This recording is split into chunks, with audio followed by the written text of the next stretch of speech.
ராகுகால பூஜை பற்றி பேசலாம். அதுக்கு முன்ன இப்பயாவது காதை திறந்து வைங்க. சரியா? காது திறந்து வைத்தால் காதில் செவி வழியாக செல்கின்ற அனைத்து வார்த்தைகளும் மனதில் பதியும். மனம்னா என்ன? சரியா? இந்த மனத்துக்கும் இப்ப நம்ம பண்ணக்கூடிய 3வது பூஜைக்கு சம்பந்தம் இருக்கு. சரி, மனம் அது செம்மையானால் மந்திரம் ஜெபிக்க தேவையில்லை. இது எங்க அப்பா அகத்திய பெருமான் சொன்னது. அப்போ எதுக்காக அந்த மனதும் செம்மையாகணும்? ஏன் மனம் செம்மையாகணும்? ஏதாவது மனம் போன போக்குல போயிட்டு வேண்டியதானே? என்ன தோணுதோ அதெல்லாம் செஞ்சுட்டு போயிட வேண்டியதானே? ஏன் மனம் செம்மையாகணும்? அது வேணும் இல்லையா? அப்போ எதற்காக மனம் செம்மையாகும்? மனம் என்றால் என்ன? யாராவது உங்களுடைய கருத்துக்கள் இருக்கா? சொல்லுங்க பார்க்கலாம். மனம் என்றால் என்ன? யாருக்காவது தெரிஞ்சது சொல்லுங்க. எல்லாம் நிறைய யூடியூப் பாக்குறீங்க, நிறைய கதை படிக்கிறீங்க, நிறைய பேசுறீங்க, நிறைய புராணங்கள் எல்லாம் படிக்கிறீங்க. இதெல்லாம் சொன்னீங்கன்னா டக்கு டக்கு டக்குன்னு பதில் பேசலாம். ஏன்னா கலந்தாய்வுங்கிறது ஒரு கருத்தாய்வா இருக்கணும். சரியா? நாங்க பாட்டுல பேசிட்டு நாங்க பாட்டுல போயிட்டே இருக்கக்கூடாது. அது ஆன்மீகம் அல்ல. ஆன்மீகம் என்பது எங்கே கேள்வி எழுகின்றதோ, அது முறையான கேள்வியாக புரிதலான கேள்வி எழுகின்றதோ, அந்த இடத்துல ஆன்மீகத்துக்கான செடி தலையுதுன்னு அர்த்தம். எண்ணங்கள் தான் மனம். எண்ணங்களுடைய கோர்வையே மனம். சரி, சிறப்பு சிறப்பு. அடுத்தது, மனம் என்றால் என்ன? சரியான விளக்கம் எண்ணம். அப்ப எண்ணம்னா என்ன?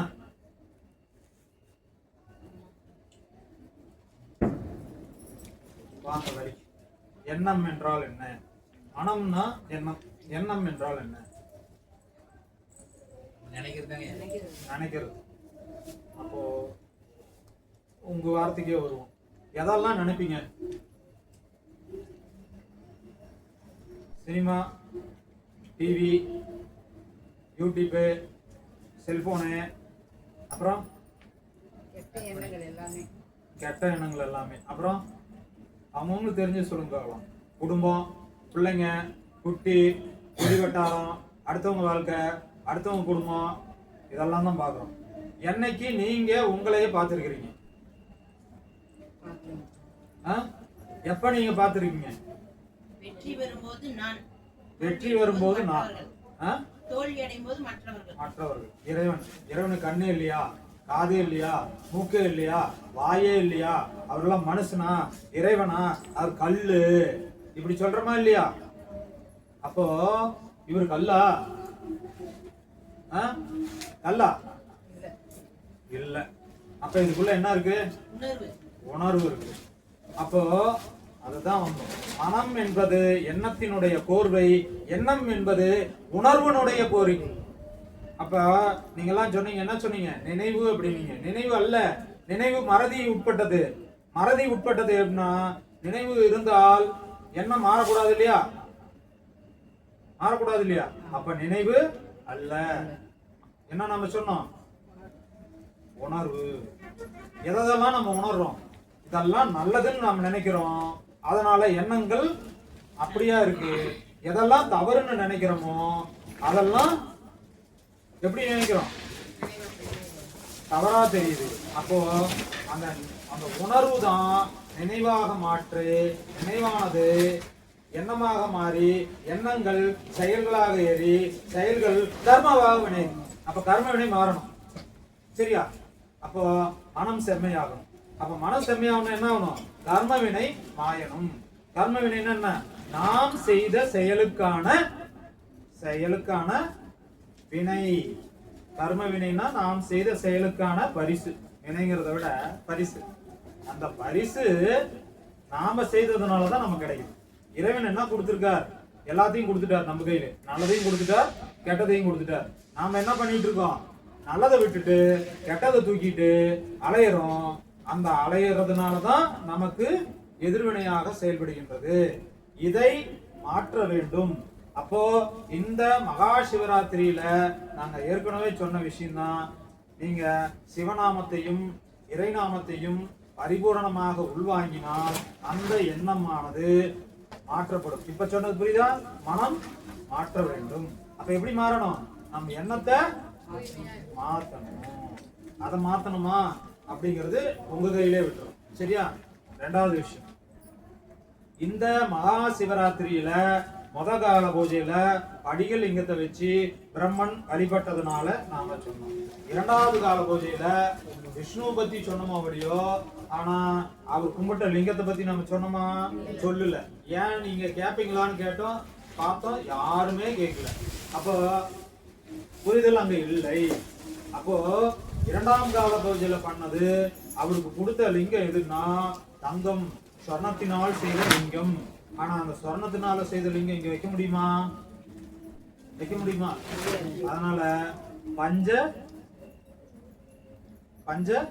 லிங்கமாக வைக்கும். பஞ்சலிங்கம்னா என்ன?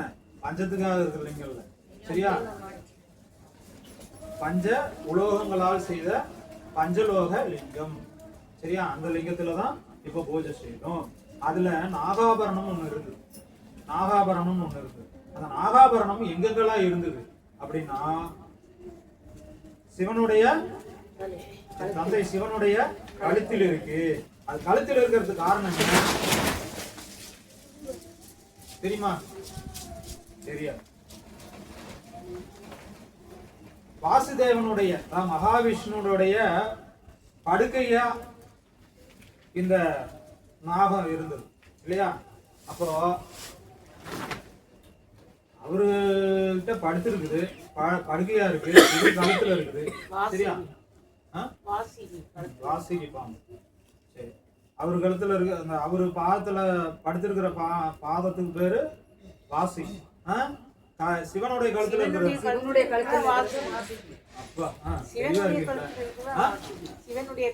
அப்ப மகாவிஷ்ணு படுத்திருக்க படுத்த ஆதிசேஷன். அப்ப வாசுகி யாரு?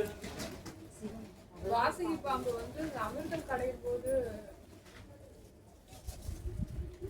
சரி, இதை உங்களுக்கு சொல்றோம். இப்ப இந்த கதைக்கும் இந்த பாம்புக்கு இப்ப எப்படி கொண்டு வரோம்னு பாருங்க.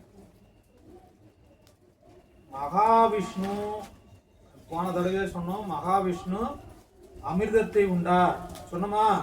அதுதான் பஞ்சாமிர்தம். என்ன கேட்டாங்க, நீங்க பஞ்சாமிர்தம் நான் எப்பயும் பனையும் நானே சாப்பிட மாட்டேன், இன்னைக்கு நல்லா இருக்கு, நீங்க என்ன பண்ணிட்டீங்க. அது உண்மைதான், அது சொல்லிடுறோம், அது அப்புறமா சொல்றோம், அது உண்மை. ஆனா அந்த அமிர்தத்துக்கு முன்னாடி வந்த நஞ்ச உண்டார் யாரு? எங்கப்பன் உண்டார். அவரு உண்டும் போது அம்மா பார்வதி தேவி இருக்கால, அந்த பார்வதி தேவி வந்து என்ன பண்றா, இவர் ஆழகால விஷத்தை அந்த இந்த மாதிரி சங்கு மூலியமா தான் எடுத்து குடிக்கிறார். அந்த குடிக்கும் போது இந்த வாசுகி பாம்புன்னு சொன்னீங்க இல்லையா, இந்த வாசுகி பாம்பு என்ன பண்ணுதுன்னா, ஐயோ உலகத்தை காப்பதற்காக, அவருக்கும் தந்தை யாரு? வாசுகிக்கும் தந்தை எங்க அப்பா நாகராஜனுக்கும் தந்தை. அப்படி பார்த்தா வாசுகிக்கு தாத்தா தான் சிவன், அந்த உறவு முறை பார்த்தா. ஆனா எதுக்காக சொல்றோம்னா, வாசுகி சொல்றா, ஐயோ ஆதிய இந்த உலகத்தை காப்பாத்துறதுக்காக இந்த சிவபெருமான் எங்க அப்பா இந்த நஞ்சை குடிக்கிறாரு அப்படின்னு சொல்லி என்னால எதுவும் பண்ண முடியலையே. அம்மா போய் பதட்டத்தோட அவர் கழுத்தை வச்சு அழுத்துறா. அப்ப எங்க அம்மா அழுத்துறத பார்த்துட்டு என்னால எதுவும் பண்ண முடியலையே, அந்த நஞ்சை என் வாயில இருந்தானே வந்தது, அப்போ அந்த நஞ்சை எதுவும் பண்ண முடியலையே, நான் என்ன பண்ணுவேன்னு அழுதுட்டு சிவன்கிட்ட போய், அப்பா என்னால ஒண்ணும் பண்ண முடியல, ஆனா உங்களை காப்பாத்தணும், அம்மா காப்பாத்திட்டா நானும் காப்பாத்தணும்ல அப்படின்னு சொல்லி உங்க இதுல சிரசுல அந்த கழுத்துக்கிட்ட நானும் போய் இறுக்கிக்கிட்டேன்னா அந்த நஞ்சு உள்ள இறங்காது இல்ல. என்னால முடிஞ்சது அதை தான் செய்ய முடியும், நான் அதை செய்யறேன், உங்க உத்தரவு கொடுங்க. அதனால என்ன, அவர் அன்புக்கு நாங்க எதுக்கு சொல்ல வரோம்னா, அன்பே வடிவானவர், கருணையே வடிவானவர்.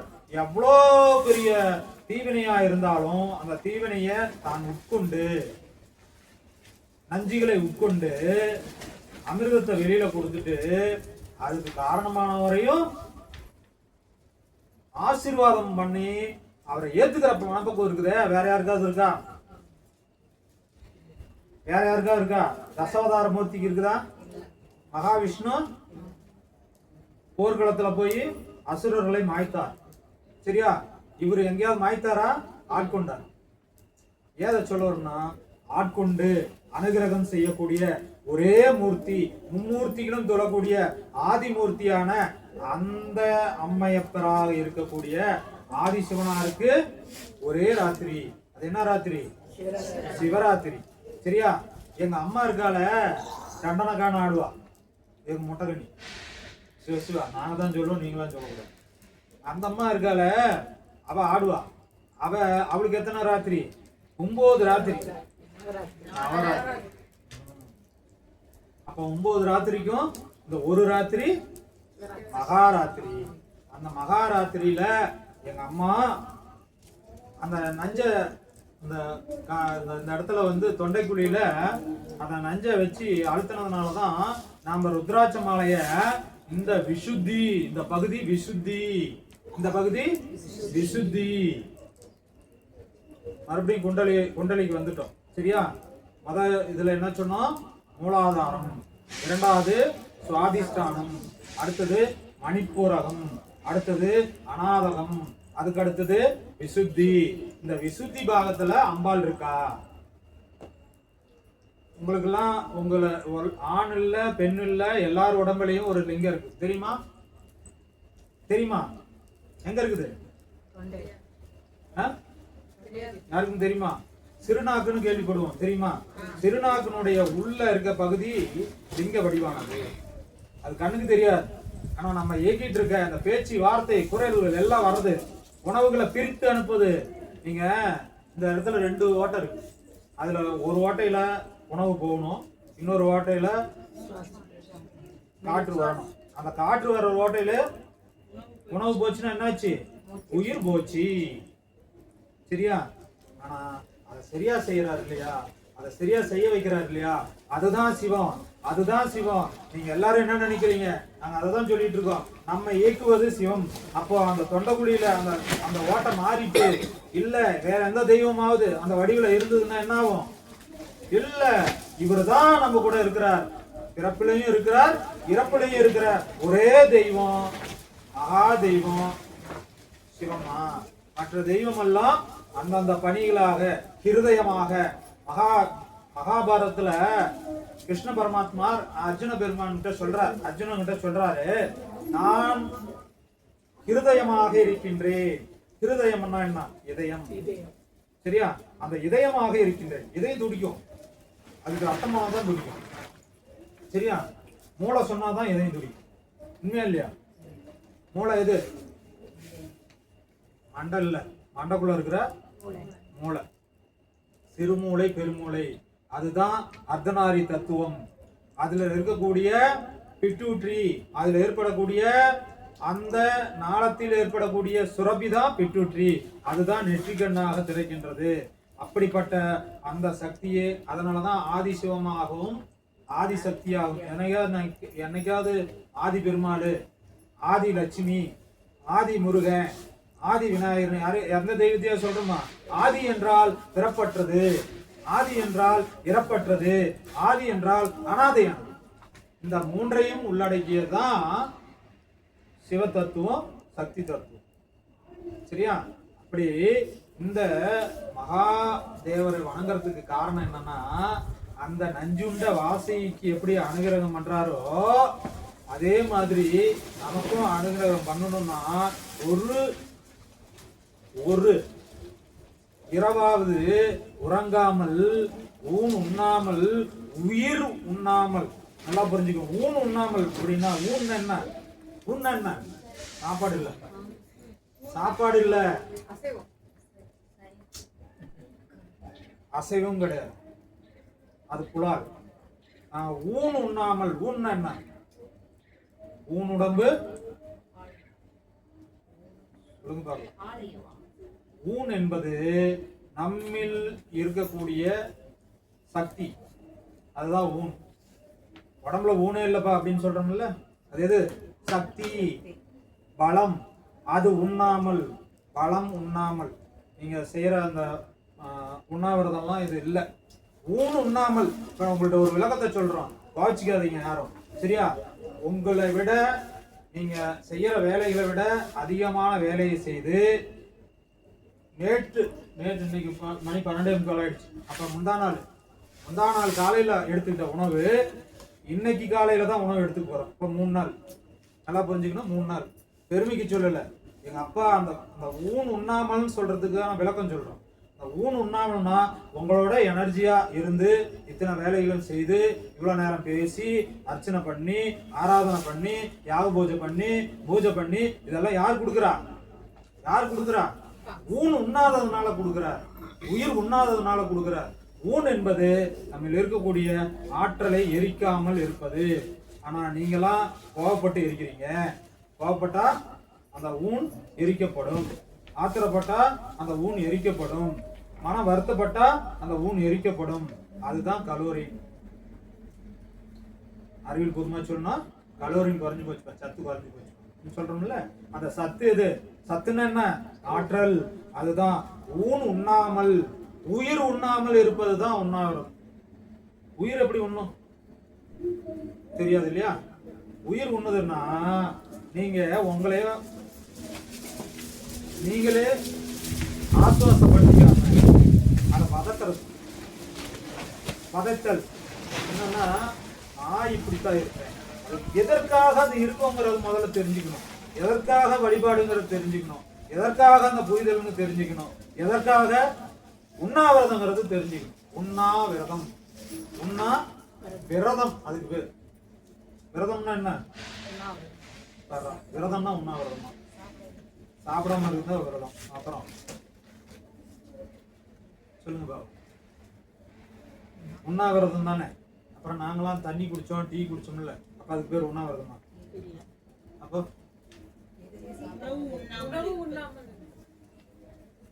உணவு உண்ணாமல் இருப்பது விரதம் அல்ல. எதுவும் சாப்பிடாம இருக்கிறதும் இல்ல. நீங்க அப்பனுக்கு அர்ப்பணிப்பு பண்ணிட்டீங்களா? இல்லையே. அததான் சொல்றது.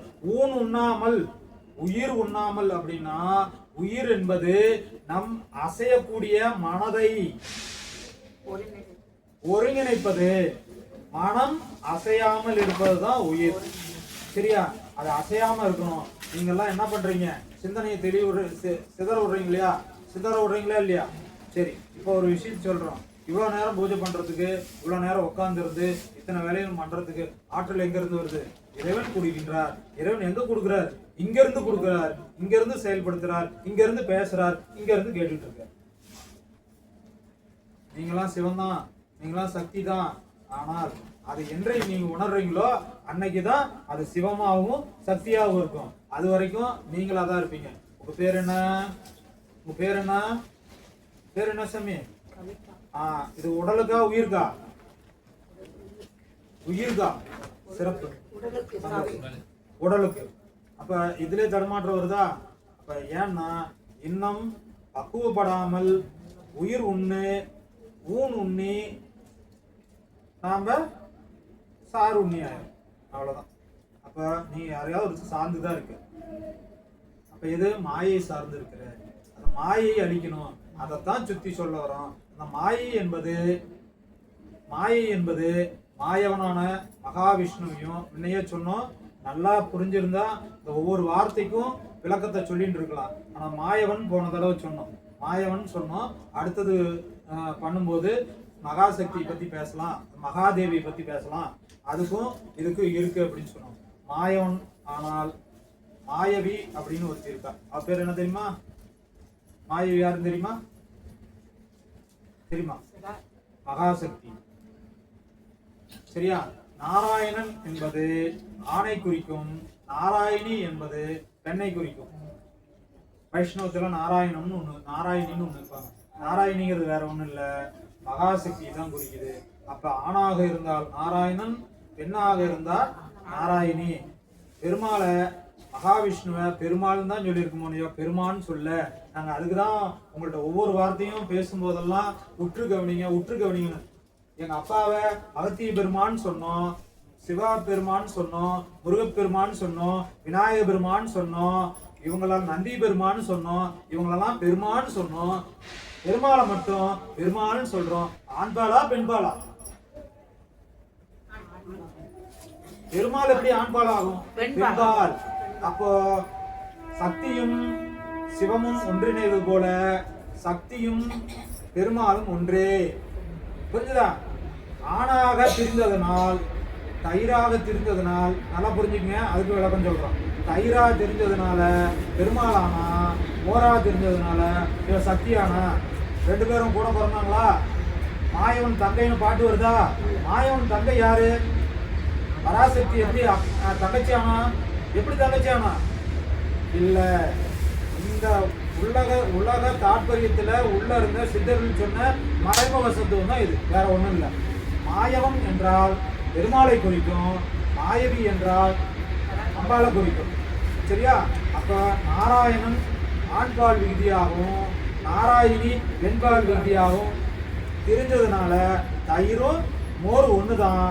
தயிரா இருக்கும்போது ஆணாகவும் மோரா இருக்கும்போது பெண்ணாகவும் காட்சி கொடுக்கா. இவ்வளவுதான் விஷயம். இத ரெண்டையும் பிரிச்சது யாரு? சிவன். வெண்ணெய். அதனாலதான் அவன் வெண்ணெய் தின்னான். இப்ப புரியுதா? கிருஷ்ண பரமாத்மா வரும்போது வெண்ணெய் திருடின்னு பேர் இருந்தது தெரியுமா? அவன் ஏன் வெண்ணெய் தின்னானா? இதுதான் காரணம். இப்ப புரிஞ்சுதா? ஏதாவது வரலாறுல சொன்ன விஷயங்கள்லாம் அங்கங்க நாசுக்கா சொல்லிட்டு போனாங்க. அதுக்கான உள்ள தாற்பயம் யாரும் படிக்கல. வெண்ணத்திரடன் வெண்ணத்திரடன் வெண்ணத்திரடன் அதை மட்டும்தான் நம்ம படிச்சோமோ இல்லையோ, அதை மட்டும்தான் படிச்ச மொழி. ஏன் அவன் வெண்ணெய் மட்டும் விருப்பப்பட்டு சாப்பிட்டான்? பால் பாலாக இருப்பதல்ல, பால் ஆதி. சரியா? பால் ஆதிங்கிறது ஆதி சிவனை குறிக்குது. அது விகுதியாகி அது பெருகி தயிராக மாறுது. தயிராக மாறும்போது ஆண்பாலாக விகுதியாகி அது நாராயணனாக இருக்கு. அது திரிக்கும் பொழுது திரிபுர சுந்தரியாக மாறி அம்பாலாக மாறுறான். இப்ப நாராயணியாக வந்துடுறான். அப்படிப்பட்ட அந்த நாராயணியாகவும் சக்தி ரூபிணியாகவும், சக்தி ஆதிசக்தி எத்தனை எத்தனை சக்தி இருக்கான்னு தெரியுமா? தெரியுமா? இருக்காது? தெரியுமா சாமி? தெரியாது. ஒரே சக்தி தான் இருக்கா. அவ எடுத்த வடிவங்கள் தான் 8. சரியா? அந்த 8 வடிவத்திலையும் அந்த 8 வடிவத்தினுடைய முதல் எழுத்துக்கள் அத்தனையுமே நாராயணி ஆச்சு. சிவாயனம் நாராயணி ஆச்சு. ஏன் எப்படி அப்படிங்கிறதெல்லாம் இந்த பூஜை முடிவில் பார்க்கலாம். மறுபடியும் அதே தான் சொல்ல வரோம். காதை கொடுத்து கேட்டீங்கன்னா நிறைய விஷயம் தெரிஞ்சுக்கலாம். இல்லை அப்படின்னா எதுவும் தெரிஞ்சுக்க முடியாது. நாமளாக மட்டும்தான் இருக்க முடியும். நாம் தெரிய வேண்டுமானால் உள்ளபடியான விஷயத்தை தெரிஞ்சுக்கணும். அப்படிப்பட்ட ஒரு விஷயத்த தெரிஞ்சுக்கிங்க, அறிஞ்சுக்கிங்க, புரிஞ்சுக்கிங்க. 3ஆம் கால பூஜை அம்பாள். நாங்க சொன்னோம், காமாட்சி பத்தி சொன்னோம், ஏகாம்பரேஸ்வரரை பத்தி சொல்லியிருந்தோம். சரியா? மகாவிஷ்ணுவை பத்தி சொல்லியிருந்தோம். காஞ்சி மாநகரில் நடந்த சம்பவத்தினுடைய துவக்கம் தான் மகா சிவராத்திரி. அம்பாள் வந்து சிவாயனம் 1000 ஆண்டுகள் சிவாப்பாவை தியானம் பண்றான். சரியா? ஊசி முனையில தியானம் பண்றான். அந்த தியானம் பண்ண காட்சிகள் கிடைத்த நாள் மகா சிவராத்திரி. அம்பாளுக்கு உபதேசம் செய்த நாள் மகா சிவராத்திரி. சரியா? இதெல்லாம் ஒரு வரலாறு. அந்த குறிக்கின்ற நாட்கள்ல தான் நம்ம அம்பாளுக்காக இந்த 3ஆம் கால பூஜையை நம்ம பண்றோம். சரியா? இதே மாதிரி இந்த சிவராத்திரியினுடைய கதையில் ஒண்ணு கேட்டீங்கன்னா உங்களுடைய கர்மாணி. அதனால ஒரு சின்ன குட்டி கதை மட்டும் சொல்லிட்டு பூஜை ஆரம்பிச்சிடலாம். ஏன்னா 1 மணி ஆகும். என்ன அப்படின்னு கேட்டீங்கன்னா, ஒண்ணு சிவபுராணம் பாடணும், இல்ல சிவபுராணம் கேட்கணும். சரியா? சிவபுராணம் என்பது சிவனுடைய கதைகள், லீலைகள், திருவிளையாடலை குறிக்கிறது. சிவ திருவிளையாடல் சிவபுராணம். அதே மாதிரி பெரிய புராணம். பெரிய புராணம்னா 63 நாயன்மார்களுடைய வரலாறை குறிப்பது பெரிய புராணம். சரியா? திருவிளையாடல் என்றால் அவர் செய்த அற்புதங்களை குறிப்பது திருவிளையாடல். ஆனா சிவகீதைன்னு ஒண்ணு இருக்கு. யாராவது கேள்விப்பட்டிருக்கீங்களா? சிவகீதைன்னு ஏதாவது கேள்விப்பட்டிருக்கீங்களா? சிவகீதை அப்படிங்கிறது ஒண்ணு இருக்கு. அந்த சிவகீதைய அகத்திய பெருமான், என் தந்தையான அகத்திய பெருமான் ராமபிரானுக்கு உபதேசமாக உதித்த 2 வரி தான் இன்னைக்கு ராமாயணமாகவும் மகாபாரதத்துல ஸ்ரீமன் நாராயணன் அர்ஜுன பெருமானுக்கு உபதேசம் செய்த பகவத்கீதையா தோன்றியது சிவகீதையினுடைய 2 வரி. அப்ப சிவகீதை எவ்வளவு பெருசு, ஆனா அந்த 2 வரியில ராமாயணமும் மகாபாரத்தையும் இப்படிதான் நடக்கும்னு சொல்லிட்டார். அவர் உபதேசம் அர்ஜுனனுக்கு செய்த உபதேசங்கள் பூரா சிவ கீதையில இருக்கு, 2 வரியில தான் இருக்கு.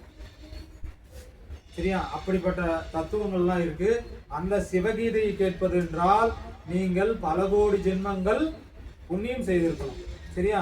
ஆனா இந்த மானுடமாக தோன்றுவதே நாம் ஒரு புண்ணியம் செய்தது. அந்த புண்ணியத்துல இந்த கர்மாவை நீக்கிக் கொள்வதற்கான சிவநாமத்தையும் ஹரநாமத்தையும் ஜெயநாமத்தையும் சக்தி நாமத்தையும் சொல்லி முக்தியை தேடுறதுக்கும் நம்ம முயற்சி செய்யணும். முயற்சியே செய்தால்தான். முயற்சி செய்யாமலே நான் எதையும் பண்ண மாட்டேன், எனக்கு சாமி கொடுக்கணும்னா கொடுக்காது. முயற்சிங்கிறது வேணும். முயற்சியே தவம், முயற்சியே தவம். சரியா? தவம் என்பது தனியா ஒன்றும் இல்லை. சரியா? அதுவும் ஒரு முயற்சி தான். நல்லா புரிஞ்சுங்க. தவம் என்பது சித்தர்களும் மகான்களும் தன்னை தான் ஆழ்ந்த நிலையை முயற்சி செய்வது தான் தவம் செஞ்சான். அதை முதல்ல புரிஞ்சுக்கங்க. அதே மாதிரிதான் உங்களுக்கு சொல்றோம். முயற்சி செய்யுங்க. வாழ்க்கையில இந்நிலை என்னைக்கும் மாறும். இந்நிலை உயர்ந்தாலும் சரி தாழ்ந்தாலும் சரி அந்த நிலையில இறைவன் கொடுத்தார். ஆனா அதுக்கான இறைவன் கொடுக்கும் போது அந்த இறைவன் கொடுத்ததை பக்குவப்படுத்தி கொண்டால் அவன் ஞானி ஆகின்றான். சரியா? இல்லை அப்படின்னா நம்ம ஆடிட்டா என்ன ஆடுறோம், கேணி ஆயிரும். சரியா? நமக்கு நாமளே கிணறு தோண்டிக்கிறோம். கேணின்னா என்ன, கிணறு தோண்டிட்டா என்ன ஆகுது, பாதாளத்துக்கு போயிடுறோம். அப்போ இந்த நாள்ல இருந்து நீங்க ஒரு புனிதமான ஒரு மனிதர்களா மாறணும். நல்ல எண்ணங்களும் நல்ல செயல்களும் உங்களுக்கு பெருகணும். அதற்கு உங்களுடைய இஷ்ட தெய்வங்கள் யாரா இருந்தாலும் சரி. சரியா? இப்ப சிவராத்திரியில ஒரே ஒரு விஷயம் தான் சொல்ல வரோம். பிரம்மனை ஏன் இழுக்கணும், சாமி? மகாவிஷ்ணு ஏன் இழுக்கணும், ஏன் அம்பாளை இழுக்கணும்? இதுக்கு ஒரு கதை சொல்றோம். இந்த பிரம்மனுடைய இந்த சிவலிங்க தத்துவம் இருக்கு இல்லையா, இந்த சிவலிங்க தத்துவத்துல 3 பேர் இருக்காங்க. தெரியுமா? அடிபீடம் பிரம்ம தத்துவம், நடுபீடம் மகாவிஷ்ணு தத்துவம், மேல இருக்கக்கூடிய பீடம் சக்தி தத்துவம், அதுக்கு மேல இருக்கக்கூடிய சிவ தத்துவம் ருத்ர தத்துவம். இதெல்லாம் சேர்ந்தாதான் சிவ தத்துவம். இதெல்லாம் சேர்ந்தாதான் சிவ தத்துவம். இதுக்கு மேல என்ன இருக்கு, அதை பத்தி எல்லாம் நீங்க ஆராய்ச்சிக்கு போனீங்கன்னா குழப்பிக்குவீங்க. 5 தத்துவங்கள் இருக்கு. நாங்க சொன்னது உங்களுக்கு எத்தனை தத்துவம் சொல்லியிருக்கோம்? பிரம்மன், விஷ்ணு, சக்தி, ருத்ரன், 4 தான் சொல்லியிருக்கோம். 5வது தத்துவம் இருக்கு. அதை பத்தி எல்லாம் இப்ப தெரிஞ்சுக்காதீங்க. ஏன்னா தெரிஞ்சுக்கிட்டீங்கன்னா குழம்பு போயிடுங்க, பைத்தியம் ஆயிடுங்க. சரியா? பைத்தியம் தெரியணும். முதல்ல இப்ப இருக்கிற பைத்தியத்துல இருந்து தெரிஞ்சு வந்தீங்கன்னா அந்த பைத்தியத்துக்கு போயிடும். சரியா? அத எதையும் தேடாதீங்க. முருகப்பெருமானு அருணகிரிநாதர் பத்தி ஒரு சின்ன கருத்து மட்டும் சொல்லிடுறோம். அருணகிரிநாதர் என்ன பண்ணாரு, அவர் பண்ணாத தவறுகள் அல்ல. அவரு கோபுரத்தில் ஏறி விழும்போது முருகப்பெருமான் தான் அவரை ஆட்கொண்டு நீ சும்மா இருந்தார். 12 வருஷம் சும்மா இருந்தார். 1 வருஷம் 2 வருஷம் இல்ல, 12 வருஷம் சும்மா இருந்த வாட்டி தான் அவருக்கு ஆசீர்வாதம் கொடுத்தாரு. வேளால அவருக்கு நாக்கில் எழுதினார். படிக்க தெரியாத முட்டா பையன், ஒரு பொம்பளை பொறி சொல்ல போனா. அப்படிப்பட்டவங்களை கூட ஆட்கொண்டு அருள்றாங்க அப்படின்னா அந்த முருகப்பெருமானு இந்த 12 வருஷம் சும்மா இருன்னு சொன்னதை ஏத்துக்கிட்டு பண்ணதுனால இப்பயும் உங்களுக்கு ஏன் அதை சொல்ல வரோம்னா, நீங்க அந்த மாதிரி தவ வாழ்க்கையை மேற்கொள்ளுங்கள். தவம் என்றால் என்ன? முயற்சி செய்யுங்க. அதுவே தவம். அந்த முயற்சி செய்யுங்க. இறைவன் உங்களுக்கு ஒரு நாள் இல்லைனாலும் ஒரு நாள் ஆட்கொள்வார். சரியா? இதை மறந்துடக்கூடாது. அதனால இந்த நாள்ல இருந்து நல்ல சிந்தனைகளும் நல்ல செயல்களும் நல்ல கருத்துகளும் உள்வாங்குங்க. அதை செயல்படுத்துறதுக்கான முயற்சிகள் பண்ணுங்க. முடியாது என்பது ஒன்றுமில்லை. ஏன் அப்படின்னா நமக்குள்ள இறைவன் இருக்கார், நம்மை ஆட்கொண்டு இருக்கார். அவரை நம்ம உணரணும், அவரை நம்ம உள்வாங்கணும், அவருக்குள்ள நம்ம தெரியணும். தெளிஞ்சா ஞானி ஆயிடலாம், மகான் ஆயிடலாம். ஆனா அதுக்கு முன்னாடி நீங்க எல்லாருமே மகானா நின்றுட்டு இருக்கிறீங்க. அது மகான் அல்ல, காணல் நீர். சரியா? அப்ப நீங்க என்ன பண்ணும், இப்படிலாம் பட்டாவி விடக்கூடாது, வாய வச்சுக்கணும். அப்ப இன்னொருத்தர் பார்த்தாங்கன்னா அவங்களும் அதே மாதிரி செய்வாங்க.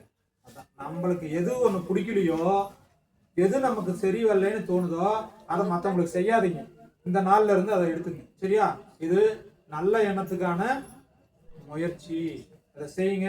தவம் இருங்க, தவமா இருங்க. தவம் உங்களை காக்கும். இது எல்லா சித்த பெருமக்களும் சொன்னது. தவம் உங்களை காக்கும். தவம் என்பது என்ன? முயற்சி. முயற்சி திருவினையாக்கும். இததான் மகான்கள் சொன்னது. முயற்சி திருவினையாக்கும், முயற்சி திருவினையாக்கும். தெய்வத்தால் ஆகாதெனினும் முயற்சி திருவினையாக்கும் சொன்னது வேற ஒண்ணும் இல்ல. தெய்வம் என்பது கடந்த வெளியில இருக்குது அப்படின்னு நினைச்சிட்டா கூட உள்ள இருக்கக்கூடிய இறைவனை நினைச்சு நம்ம முயற்சி பண்ணோம்னா நடக்காதது ஒண்ணும் இல்லை. அந்த தவ வாழ்க்கையை மேற்கொள்ளுங்க. அந்த தவத்தை செஞ்சவ யாரு? இந்த தவத்துக்கு ஏன் இவ்வளவு விளக்கம் சொல்றோம்னா, அதை செய்து காட்டின யாருன்னா எங்க அம்மா, இந்த இந்த இந்த மொட்டகனி தான். அதனால அவ ஊசி முனையில இருந்தா. யாராவது ஊசி முனையில இப்ப இருக்க முடியுமா? எவனாவது இருந்திருக்கானா? எந்த புராணத்திலேயாவது எந்த அசுரனாவது நின்னானா? இல்லை. ஏன்னா அவளால மட்டும்தான் முடிஞ்சது. அந்த முயற்சிங்கிறது செஞ்சதுனாலதான் இறைவனை அடைய முடிஞ்சது. அது மாதிரி நீங்களும் முயற்சி செய்யுங்க, நன்மை அடையும். ஏன்னா காலங்கள் குறைவானது.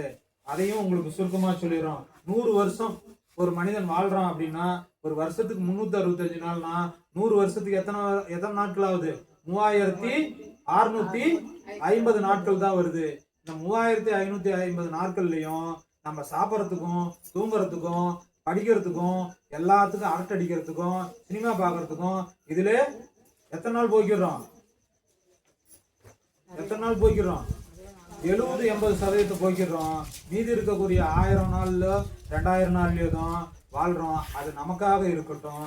நமக்காக இருக்கும்போது நம்ம இடத்த சுத்தம் பண்ணோம்னா மற்ற இடங்களும் சுத்தமாயிடும். அப்ப நம்மளையும் நம்ம சுத்தம் பண்ணிட்டா நம்ம குடும்பம் சுத்தமாயிடும். சரியா? நம்ம குடும்பம் சுத்தமாச்சுன்னா பக்கத்துல இருக்கிறவங்களும் சுத்தமாவாங்க. பக்கத்து வாழ்க்கையை பார்க்காதீங்க, உங்க வாழ்க்கையை பாருங்க. சரியா? அது நன்மை அடையும். அதனால இனி வர காலங்கள்ல உங்களை பத்தி நினைங்க, உங்களை பத்தி சிந்திங்க, உங்களுக்காக இறைவனிடம் வேண்டுங்க. அது எப்படி அப்படின்னா, பிரபஞ்சம் நல்லா இருக்க வேண்டும். நீங்க பிரபஞ்சத்துக்குள்ளதான் இருக்கீங்க, இந்த பூமிக்குள்ளதான் இருக்கீங்க இல்லையா? பூமி என்னைக்காவது பாரப்பட்டது நீங்க எல்லாம் வாழ வேண்ட தகுதியே இல்லை அப்படின்னு டப்புன்னு அந்த இடத்த பொழந்துச்சுன்னா என்ன ஆகும்? தொப்புன்னு விழுந்துருவீங்க இல்லையா? அது பொறுமையா தான் இருக்கு. அந்த மாதிரி பொறுமையாகவும் நிதானத்தோடையும் கடந்து வாங்க, நல்லது நடக்கும். சரியா? இப்போ 3வது கால பூஜைக்கு ஆரம்பிச்சிடலாம். சரியா?